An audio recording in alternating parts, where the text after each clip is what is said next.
Caramelized onions. The roots were chopped off, but I kept them in the same sheet pan, because in my kitchen, nothing goes to waste. Some call it sustainable, I call it lazy recycling.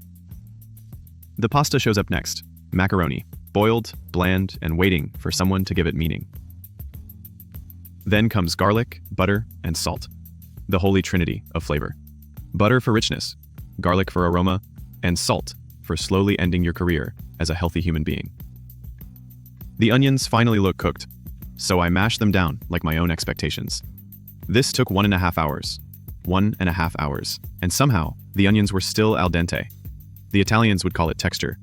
I call it a personal attack. My greatest mistake? Cooking onions in the oven. Why? Because we just got it as a gift. And of course I had to try it. A mad genius? Or just an impatient fool? Let's be honest, it's both. So I keep stirring every once in a while, pretending this is all part of the plan.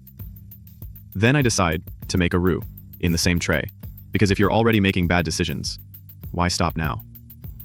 Flour goes in, more butter melts in, like it's trying to fix everything.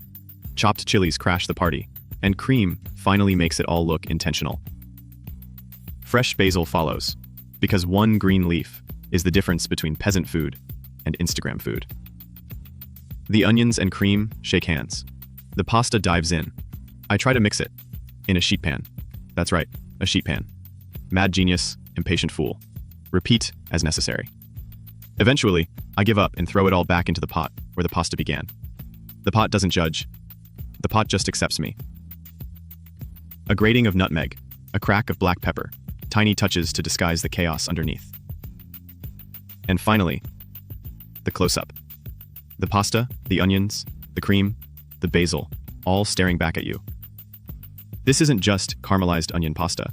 It's an hour and a half of my life, an experiment in patience, and the kind of food that makes you wonder, mad genius, impatient fool, or just hungry.